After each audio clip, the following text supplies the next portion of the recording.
Hello everyone. 3 questions आपको दिए थे लास्ट टर्न पे इंडिसेस के। आई होप आपने कर लिए हो। चलो चेक कर लेते हैं फटाफट। क्वेश्चन नंबर वन देखो सबसे पहले। क्या दे रहा है? 6 की पावर -1 7 स्क्वायर 6 की पावर 2 7 की पावर -4। सबसे पहली बात तो हमें दिख ही रही है कि यहाँ पे 6 और 6 दोनों बेस सेम है, तो हम पावर को क्या कर लेंगे बेटा? सब्ट्रैक्ट। और इधर भी बेस सेम है, पावर को फिर क्या कर लेंगे? सब्ट्रैक्ट। पहले तो ये कर ले। तो हमारे पास क्या बनेगा? फर्स्ट क्वेश्चन कर रहा हूं। ये बनेगा हमारे पास 6 की पावर -1 -2, पावर क्या कर दी? सब्ट्रैक्ट कर दी, मल्टीप्लाइड बाय 7 7 की पावर 2 माइनस माइनस क्या हो गया बेटा? प्लस। ये माइनस माइनस प्लस 7 की पावर 2 + 4। इस पूरे की होल पावर कितनी है? 7/2। ये तो एज इट इज। ऐसा ही सेम काम अगले वाले में भी होगा। ये दोनों पावर्स क्या हो जाएंगी? माइनस, जो ऊपर वो प्लस, जो नीचे वो माइनस। -2 -3, और 7 की पावर में ऊपर 3 और नीचे माइनस माइनस फिर क्या हो गया? प्लस। और ऊपर -5/2 है, वो एज इट इज, उसको कुछ नहीं करना। तो पहले नीचे का काम तो खत्म कर दिया। अब इसको देख ले क्या आ रहा है। 6 की पावर -3 और ये 7 की पावर 6। ठीक है, ओके। अब होल पावर कितनी बेटा? 7/2 इंटू यहां कितना हो गया? 6 की पावर -5 7 की पावर 8, होल पावर कितनी? -5/2। इतना आ गया। ठीक।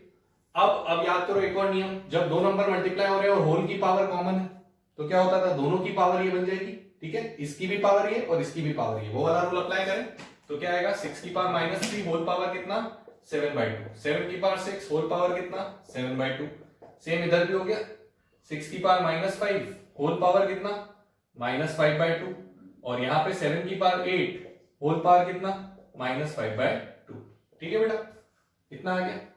अब तो वही है, पावर पावर मल्टीप्लाई। 6 की पावर -21/2, ठीक है, इंटू 7 की पावर 2 से 1 कटा 3 7 या 21। 6 इंटू माइनस माइनस प्लस 25/2। और यहां 7 की पावर 8 से 2 कटेगा 4 4 इंटू -5 -20। ठीक। फाइनली फिर से ये और ये बेस सेम है तो पावर फिर ऐड हो जाएगी, तो -21 प्लस 25/2, एलसीएम 2 आ गया। और यहां पे फिर पावर ऐड हो जाएगी तो 7 की पावर 21 -20। ठीक, तो ये 6 की पावर कितना हो गया? 25 -21, 4/2 4/2 यानी 2 इंटू 7 की पावर 1। 6 का स्क्वायर कितना बेटा? 36 इंटू 7। क्या आंसर लगाएंगे? 252। सो आंसर हो गया ऑप्शन बी, 252। सिंपल। ठीक है, चलो सेकंड क्वेश्चन। सेकंड क्वेश्चन तो देखते हैं आंसर आ गया होगा कि नहीं। आ गया? क्या आंसर आ गया? 1।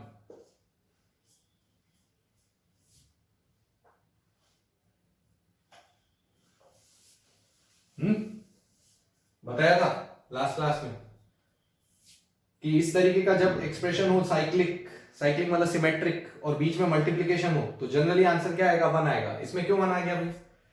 क्योंकि पहली बात तो तुम ये देखो कि आंसर तुम्हारा x abc पे डिपेंड ही नहीं करता। तो जब x abc पे डिपेंड ही नहीं करता, the only possible answer which is there is 1। ठीक है, अब वो क्यों आया उसका कारण तो हमने देखा ही था। इसमें सेम बेस है तो पावर क्या हो जाएगी? सब्ट्रैक्ट। तो x की पावर में क्या आएगा बेटा? a - b। क्या आएगा? x की पावर में a - b। उसकी पावर कितनी है? a + b। Power power multiply होती है तो a - b a + b हो गया कि नहीं? यहाँ पे ये वाला x की पावर में कितना हो गया? b - c, power power minus, फिर उसकी पावर में b + c, तो पावर पावर मल्टीप्लाई। फिर ये वाला x की पावर c - a, फिर power power multiply c + a। बस अब इसको क्या बोल देंगे हम? a² - b²। अब इन सब की बेस सेम है कि नहीं है, तो ऊपर पावर ऐड हो जाएगी। ये पहली पावर, दूसरी पावर बोलो बेटा b² - c², तीसरी पावर देखो c² - a²। देखो ये सब कट गया, सब कट गया, तो x की पावर क्या है? 0 विच इज 1। राइट। तो वैसे भी मेरे को सिमेट्रिक साइक्लिक एक्सप्रेशन दिख रहा है, प्रोडक्ट आ रहा है, x abc पे आंसर डिपेंड नहीं कर रहा है, तो मेरा आंसर क्या है? 1। ठीक है, तो 0 आने का तो कोई चांस ही नहीं। प्रोडक्ट कर रहे हैं तो 0 सिर्फ तब आ सकता है जब कोई एक नंबर 0, वो तो पॉसिबल है नहीं। हमें दे थोड़ी रखा है कोई नंबर 0, तो हम 0 तो नहीं बोल सकते। माइनस आने का कोई चांस ही नहीं क्योंकि माइनस साइन कहीं पे है ही नहीं। 3 आने का कोई मतलब ही नहीं क्योंकि 3 कहां से प्रोड्यूस होगा भाई? 3 कहां से प्रोड्यूस होगा? x abc तो पता ही नहीं है, तो 3 कहां से प्रोड्यूस होगा? The only possible answer is 1, जिसमें कि तब होगा जब सब कुछ कट जाएगा और पावर में 0 आ गया, तो anything to the power 0 is 1। फिर देखो बेटा थर्ड क्वेश्चन देखो, थर्ड क्वेश्चन भी इसके जैसा ही है, सिमेट्रिक अरेंजमेंट है, राइट। इस तरीके का अरेंजमेंट दिया है, वही ए बी आया फिर बी सी आया, वही ए बी फिर बी सी सी ए, यानी सिमेट्रिक है। सिमेट्रिक में अभी मैंने जैसा बताया कि अमूमन आंसर 1 आता है, बट यहाँ पे ऑप्शंस में एक्स ए बी सी भी दे रखा है, तो हो सकता है कुछ और भी है, मैंने ये नहीं कहा हमेशा 1 आएगा, but we will solve it in the same concept जैसे हमने यहाँ किया था, ठीक है। तो अगर हम थर्ड क्वेश्चन को लिखें तो अपने पास क्या आ रहा है, देखो जरा, ये दोनों बेस सेम है तो पावर सब्ट्रैक्ट होगी, तो तुम्हारे पास आएगा x की पावर a माइनस बी, ठीक है। अच्छा ये पावर और ये पावर मल्टीप्लाई होगी, अब यहाँ माइनस है तो बेटा इस क्वेश्चन में करेक्शन होगा, एक करेक्शन करो आप क्वेश्चन में, यहाँ पे ये सब प्लस होंगे, ये गलत लगा रखा है माइनस, माइनस लगाऊंगा तो कोई भी ऑप्शन आंसर नहीं आएगा, okay. So please correct it, okay, यहाँ पे सब जगह प्लस लगा देना, ये करेक्शन है। अब कितना आया बोलो, ये पावर पावर मल्टीप्लाई होगी, A square plus A B plus B square, next term क्या आया, बी माइनस सी, फिर क्या आएगा B square plus B C plus C square, बिल्कुल वैसे ही, ठीक है। उसके बाद नेक्स्ट टर्म क्या आ गया, x की पावर में c माइनस ए, और इधर आ गया सी स्क्वायर प्लस सी ए प्लस ए स्क्वायर, ठीक है बेटा, ये क्लियर है ना, ओके। ये दोनों पावर सब्ट्रैक्ट, उसके बाद पावर पावर मल्टीप्लाई, ऐसा तीनों में कर दिया। अब तीनों की बेस सेम है, बेस सेम है तो पावर ऐड हो जाएगी। अब ध्यान से इस चीज को ऑब्जर्व करो, ये लास्ट टर्म पे आपको आइडेंटिटी लिखवाई है, यहाँ माइनस है यहाँ प्लस है, कौन सी आइडेंटिटी होती है, ए क्यूब माइनस बी क्यूब, तो इसका मतलब यहाँ x की पावर में क्या आया, ए क्यूब माइनस बी क्यूब, अब तो पावर ऐड कर दूं सीधा, बेस सेम है, यहाँ क्या आएगा फिर बी क्यूब माइनस सी क्यूब, फिर अगले में क्या आया बेटा सी क्यूब माइनस ए क्यूब। ध्यान से देखो ये सब कैंसिल हो गए, कैंसिल हो गए तो x की पावर में 0, यानी आंसर क्या बचा 1, इसीलिए इसका आंसर भी क्या है 1 है, लेकिन क्वेश्चन में करेक्शन था तो वो कर लेना, उसके बिना नहीं आ पाएगा, मतलब कोई भी ऑप्शन नहीं आएगा। I am not saying always 1 ही आएगा, हो सकता है कुछ और इसने सोचा हो क्वेश्चन, लेकिन जो अरेंजमेंट क्वेश्चन में और जो ऑप्शन दे रखे हैं उस हिसाब से वहां प्लस होगा तभी आंसर आएगा, so please correct it, alright, ठीक है। चलो आज कुछ और क्वेश्चंस करेंगे, फिर चलो बेटा कुछ और क्वेश्चंस करते हैं। देखो मैंने 5 क्वेश्चंस लिखे हैं पहले, तो इनको एक बार नोट कर लो, pause the video and just note down the questions first. हर क्वेश्चन में 4 ऑप्शन भी दिए, तो थोड़ा सा अब इस पे भी फोकस करेंगे कि अगर कोई क्वेश्चन हमारे सामने आता है इंडिसेस का, जिसमें हमें लग रहा है बहुत टाइम लग सकता है या क्वेश्चन कॉम्प्लिकेटेड है, तो उसमें ऑप्शंस वाली अप्रोच क्या होती है वो भी अब थोड़ा थोड़ा सा समझेंगे, ठीक है। हर क्वेश्चन में आपको पूरा पूरा सॉल्व करने की कोई जरूरत नहीं, इनफैक्ट मिनिमम क्वेश्चन में हम ऐसा काम करेंगे। सॉल्व करना क्यों जरूरी है वो हमें आना चाहिए ऑफकोर्स, कि कभी फंस जाए तो क्या करें, बट क्वेश्चन में ऑप्शन से कैसे आंसर निकालना है वो सबसे इंपॉर्टेंट टेक्निक है, ठीक है। एक बार पहले उतार लो, चलो अब देखते हैं एक एक करके। Let us first see the first question. First question देखते हैं, सिंप्लीफाई, सिंप्लीफाई करना है। ऑप्शंस ध्यान से देखो, ऑप्शंस में क्या आ रहा है -1 0 1 10, मतलब क्या ऑप्शन में एक्स वाई आ रहा है, नहीं आ रहा। अब ऑप्शन में एक्स वाई नहीं आ रहा लेकिन क्वेश्चन में एक्स वाई है, इससे क्या मतलब निकलता है कि जब हम उस क्वेश्चन को सॉल्व करेंगे तो एक्स वाई कैंसिल हो जाएगा, तभी तो आंसर में एक्स वाई नहीं आ रहा, वरना तो आंसर कुछ ऐसा होता ना भाई 2 की पावर x इंटू 3 की पावर कुछ y 5 कुछ इस तरीके का आंसर आता, लेकिन ऑप्शंस में तो x और y है ही नहीं, इसका मतलब सॉल्व करने पे x और y उड़ेंगे, ये तो पक्की बात, हिंट मिल ही गया, ठीक है। एक बार चलो ये वाला मैं तुम्हें बताता हूँ, इसमें क्या टेक्निक है, थोड़ा सा डिफरेंट क्वेश्चन है, तो एक बार समझते हैं, फिर मैं बताऊंगा ऑप्शन से कैसे करना है।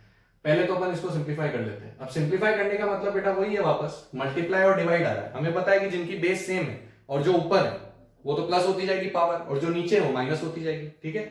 लेकिन उसके लिए हमें बेस सेम चाहिए। अभी अगर देखोगे तो सिर्फ 6 की बेस सेम है, बाकी कोई भी 2 नंबर जो है उनकी बेस सेम नहीं है, ठीक है। तो हमें बेस सेम या तो बनानी पड़ेगी या फिर हम कुछ नहीं कर पाएंगे, बेस सेम होगी तभी हम आगे बढ़ पाएंगे। क्या हम बेस सेम बना सकते हैं ये सोचना पड़ेगा। तो देखो यहाँ 2 है, यहाँ 3 है, यहाँ 5 है, इनको तो कुछ नहीं कर सकते, एज इट इज लिख लो। 2 को एज इट इज लिखा, 3 को एज इट इज लिखा और 5 को भी एज इट इज लिख लिया, क्योंकि ये तीनों तो प्राइम नंबर्स है ना, इनका हम कुछ नहीं कर पाएंगे। 6 को वैसे भी नहीं छेड़ूंगा क्योंकि 6 के लिए ऑलरेडी नीचे सेम बेस प्रेजेंट है, तो फिर 6 को क्यों छेड़ेंगे, 6 तो अपने आप में सेट हो ही जाएगा इसके साथ। अब इस 10 को देखते हैं, 10 के फैक्टर क्या होते हैं 2 और 5, और ऊपर मेरे पास 2 और 5 है, तो इस 10 को मैं तोड़ूंगा 2 into 5 लिखूंगा। ध्यान से समझो इस स्टेप को, ठीक है। इसीलिए क्वेश्चन भी है थोड़ा सा डिफरेंट, इसमें कॉन्सेप्ट आया भाई। 10 को हम क्या लिखेंगे 2 into 5। अब ध्यान से समझो कि 10 की पावर में कितना है बेटा y plus 3, तो यानी 2 into 5 की पावर में कितना हो गया y plus 3, ठीक है। अब 2 into 5 की पावर में अगर y plus 3 है तो इसका मतलब ये लिख सकता हूं 2 की पावर y plus 3 और 5 की पावर भी y plus 3। याद है वो वाला नियम, जब 2 नंबर्स के प्रोडक्ट की पावर है तो इसकी भी पावर और इसकी भी पावर, ये वाला नियम मैं यूज करूंगा, ठीक है। तो अभी एक बार समझो क्या लिख रहा हूं मैं। 10 को क्या लिखा मैंने, 2 इंटू 5। इस 10 को क्या आ गया बताओ, 2 इंटू 5 की पावर में क्या आ गया बेटा, y प्लस 3। सेम काम 15 को क्या फैक्टर्स बना सकते हैं, 3 इंटू 5, क्योंकि ऊपर 3 और 5 है, तो वही लिखना हमारे लिए बेस्ट है। 3 इंटू 5 की पावर कितनी है, x। ठीक है बेटा, अब देखते हैं कौन कौन से टर्म्स जो हैं वो हमारे सेम बेस वाले कौन से आ गए। एक तो 6 और 6, ये दोनों तो सेम बेस वाले, तो इनकी तो पावर सीधी माइनस हो जाएगी क्योंकि इनकी बेस सेम है, और कोई सा भी अभी सेम बेस पे नहीं है। तो एक बार ऊपर वालों को तो एज इट इज लिख रहा हूं, 2 की पावर x प्लस 3, 3 की पावर 2x माइनस y, 5 की power x plus y plus 3, ठीक है। और 6 की पावर में क्या आ गया हमारे पास, y प्लस 1 तो ऊपर है, और माइनस x माइनस 1, नीचे वाला माइनस, तो ये गया। इधर मेरे पास 2 के प्रोडक्ट की पावर है तो अलग अलग कर सकता हूं, तो इसको मैंने अलग किया 2 की पावर y प्लस 3, और इसको मैंने अलग किया 5 की पावर y प्लस 3। सिमिलरली इधर भी 3 की पावर x अलग और 5 की पावर x अलग। ये वाला नियम समझ में आ गया, right. Now let us search for the same base. Same base कहां है, एक तो यहां आई, फिर यहां आई, फिर एक यहां पे आ रही है, यहां पे आ रही है, और 5 जो है वो यहां यहां और यहां तीनों जगहों पे आ रहा है। सो लेट अस कंबाइन देम। तो 2 की पावर में ऊपर क्या पावर है भाई, x प्लस 3, नीचे वाली माइनस लगेगी तो माइनस y माइनस 3।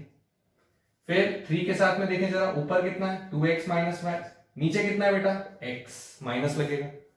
5 के साथ देखें जरा, 5 के साथ ऊपर कितना है x प्लस y प्लस 3, नीचे कितना है y 3, ये दोनों माइनस, और एक और क्या है x, वो भी माइनस।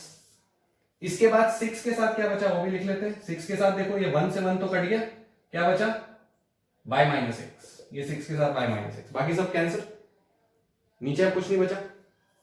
अब देखें जरा यहाँ क्या हुआ, 3 से 3 कट गया, फिर इधर भी ये 3 से 3 कट गया, y से y कट गया, x से x कट गया, मतलब 5 की पावर तो 0 बची, ठीक है। इधर देखें क्या हुआ भाई, 2 की पावर में क्या आया, x माइनस y आया, 3 की पावर में क्या आया, 2x minus x, x minus y, वही सेम पावर है यहाँ भी। 5 की पावर में क्या बचा बेटा 0, और 6 की पावर में क्या आया y माइनस x, इतना आ गया। अब जरा फटाफट देखो यहाँ पे कि बेस अलग है लेकिन पावर सेम है। बेस सेम है, पावर अलग है, तब तो पावर ऐड हो जाएगी। पावर सेम है, बेस अलग है, तो बेस मल्टीप्लाई हो जाएगी। तो 2 इंटू 3 कितना हो गया बेटा 6। 6 की पावर में क्या आ गया x माइनस वाई। अब जरा इसको देखो और इसको देखो, बेस सेम हो गई इन दोनों की, तो पावर ऐड हो जाएगी। तो इसकी x माइनस वाई और उसकी y माइनस एक्स, ये दोनों ऐड हो गए। 5 की पावर 0 कितना होता है 1। अब जरा इसको देखो ध्यान से, ये कट गया इससे, ये कट गया इसके, ये भी 1 हो गया कि नहीं हो गया। 1 इंटू 1 क्या आंसर आया 1। तो इसका मतलब इसको सिंप्लीफाई करने पे मेरा आंसर क्या आएगा, ऑप्शन सी विच इज 1। ठीक है, तो ऐसे दिखने में मुश्किल सवाल है, और अगर ऐसे चलोगे तो तुम्हें लगेगा हाँ सर टाइम भी बहुत लग रहा है, राइट। तो बिल्कुल लग रहा है, थोड़ा टाइम तो लगेगा, इस तरीके से सॉल्व करेंगे तो टाइम लगेगा। इसीलिए जो दूसरी अप्रोच है वो इंपॉर्टेंट है, स्पेशली जब हमें ऑप्शंस में एक्स और वाई दे ही नहीं रखा। मान लो ऑप्शंस में एक्स वाई दे रखा होता तो भी हम वो अप्रोच लगा सकते हैं। ठीक है, तो अब समझो दूसरी अप्रोच क्या है। दूसरी अप्रोच ये है कि भाई मेरे को पता है मेरा आंसर में एक्स वाई नहीं आ रहा, मतलब मेरा आंसर एक्स वाई पे डिपेंड ही नहीं करता, तो मैं एक्स और वाई को कुछ भी वैल्यू दे देता हूं। कहां दिक्कत है, एक्स और वाई को कुछ भी वैल्यू दे देता हूं और फिर सॉल्व करके निकाल लेता हूं क्या आंसर आएगा। ऐसा तो हो ही नहीं सकता ना कि मैंने जो एक्स वाई लिया उस पर अलग आंसर आएगा और तुम जो एक्स वाई लोगे उस पर अलग आंसर आएगा, ऐसा हो ही नहीं सकता। अगर ऐसा होता तो फिर ऑप्शंस में एक्स वाई आता, ऑप्शंस में एक्स वाई आ ही नहीं रहा, मतलब आंसर एक्स वाई पे डिपेंड नहीं करता। ठीक है, अगर कर रहा होता तो फिर मैंने मान लो एक्स की वैल्यू ली है 1 और वाई की वैल्यू ली है 2, तो मैं ऑप्शन में भी एक्स को 1 और वाई को 2 रख देता। जो ऑप्शन मेरा आंसर सेटिस्फाई कर जाता वो ऑप्शन में टिक करता। समझ आई, मैंने 1 2 लिया तो मैं 1 2 रखता। तुम 0 1 लेना चाह रहे हो 0 1 रखो ऑप्शन से, तुम जो एक्स वाई ले रहे हो वो ऑप्शन में रखना है एक्स और वाई की जगह। अगर एक्स वाई आता तो, यहां तो आ ही नहीं रहा, मतलब क्या हुआ कि मैं मेरी मर्जी है जो एक्स वाई लूं, तुम तुम्हारी मर्जी है जो एक्स वाई लो, पर फाइनल आंसर इसको सॉल्व करने पे क्या आएगा 1 ही आएगा। देख लें एक बार, ठीक है, ये तो समझ आ गया भाई। ठीक है, ऐसे तो कर ही सकते हैं, लेकिन ऐसे करके किसको दिखाना है, ये हमेशा अपने आप से क्वेश्चन पूछना कि भाई आता है हमें करना, वो अच्छी बात है, लेकिन why do we want to do this, we don't want to do this, specially when we have to do the question in less than 1 minute. ठीक है, तो जो बंदा दूसरी अप्रोच से इसको कर लेगा वो तुमसे आगे निकल जाएगा इसी क्वेश्चन में, सोच लो। ठीक है, तो इसलिए वो भावुकता जो है ना सॉल्व करने की, वो अपने को अपने पास ही रखनी है, अभी यहाँ पेपर में नहीं दिखानी। ठीक है, तो अभी समझो क्या करोगे इसमें। मैंने बेस्ट मेरे लिए चॉइस क्या होती है कि भाई मैं of course I can use x and y both as 0.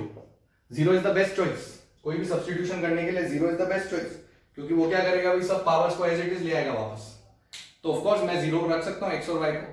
तुम चाहो कि नहीं सर हम तो ऐसा करते हैं कि y को -1 रख देते ताकि ये 0 हो जाए. y को क्या रख दें, -1, और x को भी क्या रख दें, -1, ताकि ये 0 हो जाए. तो कोई बात नहीं, वो रख दो, फिर बाकी सबको सॉल्व कर लो. तो तुम्हारी चॉइस है, जो मर्जी रखो. मैं तो सिंपलेस्ट चॉइस उठा रहा हूं, व्हिच इज x = y = 0. तुम जो रखोगे उससे भी आंसर वही आएगा, ये ध्यान रखना. तुम्हारी मर्जी है जो रखो. ठीक है. अब देखो मैं x और y को 0 रख रहा हूं, इसमें हर एक में रख दो. क्या आएगा जरा फटाफट लिखते हैं. अब देखो टाइम कितना सेव होता है. 2 की पावर 0 + 3, 2 की पावर 3 इंटू 3 की पावर 0 - 0 0 इंटू 5 की पावर 0 + 0 + 3 3 इंटू 6 की पावर 0 + 1 6. नीचे देखो 6 की पावर 0 + 1 6, 10 की पावर 0 + 3 3, 15 की पावर 0 1. ठीक है बेटा, इतना आ गया. एक्स वाई का काम खत्म. ठीक है. अब जरा देखें 2 की पावर 3 कितना होता है, 8. ठीक है, ये 1. 5 की पावर 3 125, 6 की पावर 1 और 6 की पावर 1 तो काट ही दूं पहले. ठीक. अच्छा, उसके बाद यहाँ पे कुछ बचा ही नहीं. नीचे देखें तो 10 की पावर 3 कितना होता है, 1000. 15 की पावर 0 1 होता है. ये हो गया 125 × 8. कैलकुलेटर जिंदाबाद. 125 × 8 1000, 1000/1000 1 आंसर. कौन सा तरीका बेटर है, कौन सा तरीका बेटर, यही बेटर है कि नहीं. तो ऐसे ही करना चाहिए ना. वो करना हमें आता है, कोई बात नहीं.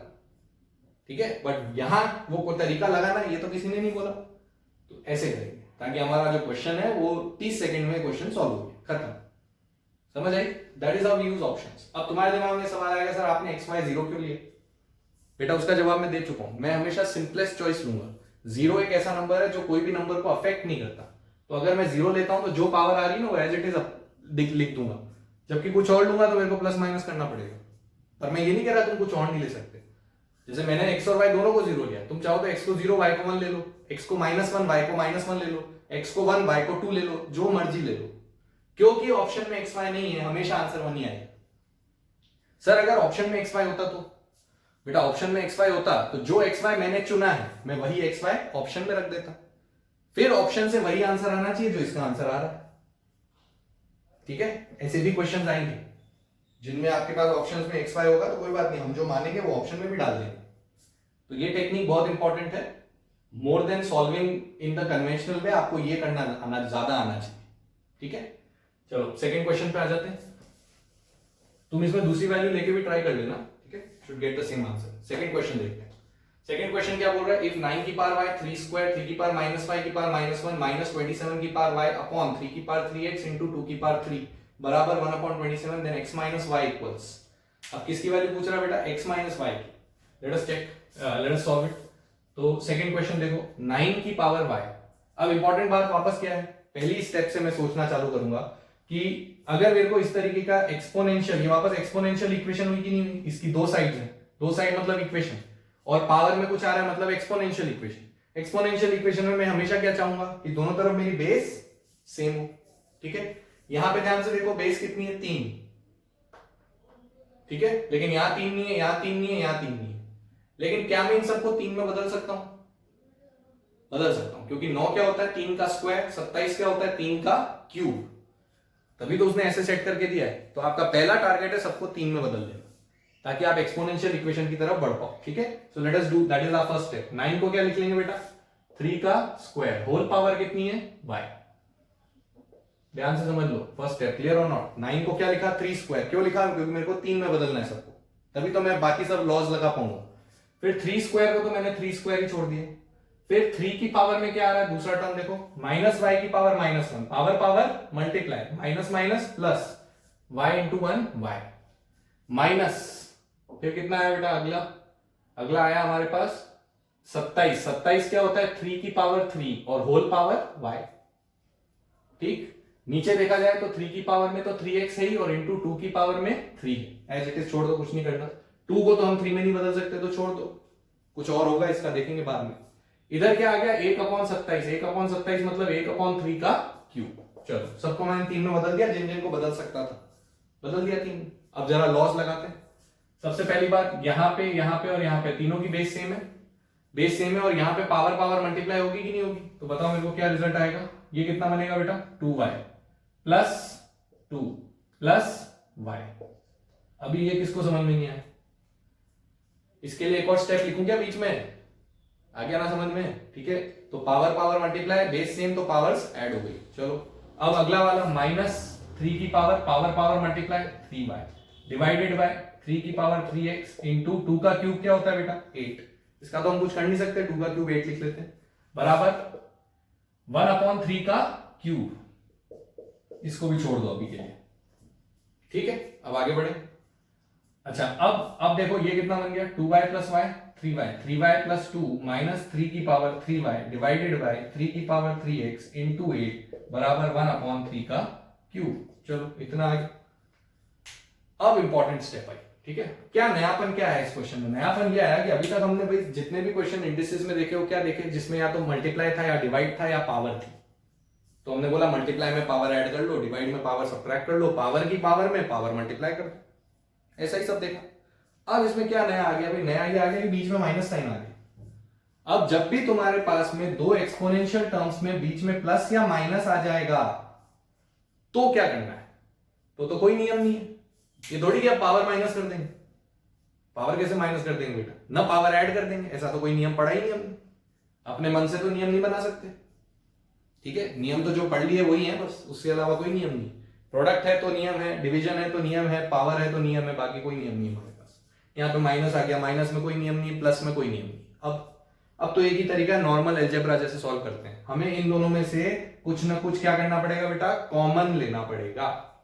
जैसा मैंने आपको आइडेंटिटी समझाते वक्त बताया था कि जब आपके पास दो टर्म आ जाएंगे तो आप हमेशा कॉमन लेने की कोशिश करोगे। अब ये दो टर्म है, ठीक है, तो दो टर्म जब ये हैं तो मेरे को इन दोनों में से कुछ ना कुछ कॉमन लेना है ताकि मैं आगे की गणित बैठा सकूं।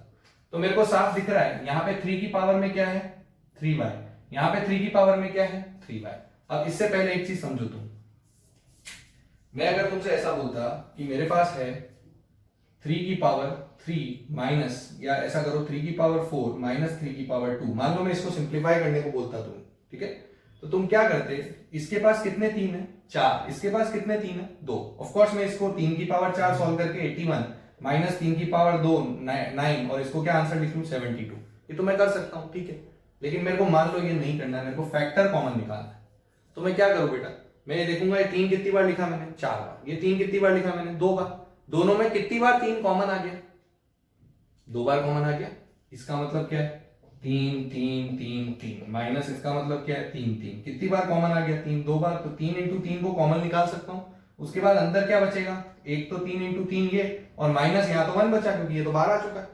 इसका मतलब मैं 3 का स्क्वायर कॉमन लेके और अंदर 3 का स्क्वायर माइनस 1 लिख सकता हूं, आया ना, लिख सकता हूं, ठीक है।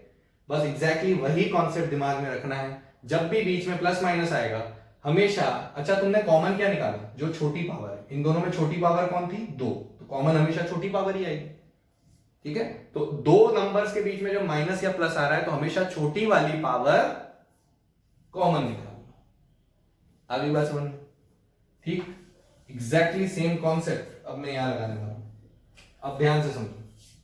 अब सर बात यह है कि यहां 3y प्लस 2 है, यहां 3y है, छोटी पावर कौन है बेटा, ऑब्वियसली 3y, क्योंकि 3y में 2 जुड़ रहा है यहां पे, तो ये छोटी पावर, छोटी पावर मैं कॉमन ले सकता हूं, तो 3 की पावर 3y मैंने कॉमन ले लिया, ठीक है। जब मैं 3 की पावर 3y कॉमन लूंगा तो यहां से 3y पावर हटा दूं, जैसे जब तुमने 3 की पावर 4 माइनस 3 की पावर 2 में 3 की पावर 2 कॉमन लिया था तो इस 4 में से 2 उड़ाया कि नहीं उड़ाया, तभी तो तुम्हारे पास 2 बचा। 4 डिवाइडेड बाय 2 नहीं किया तुमने, 4 में से 2 को माइनस किया।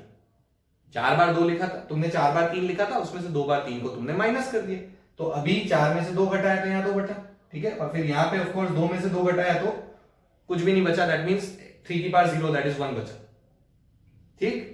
यहां पे भी तो वही कॉन्सेप्ट लगाना पड़ेगा।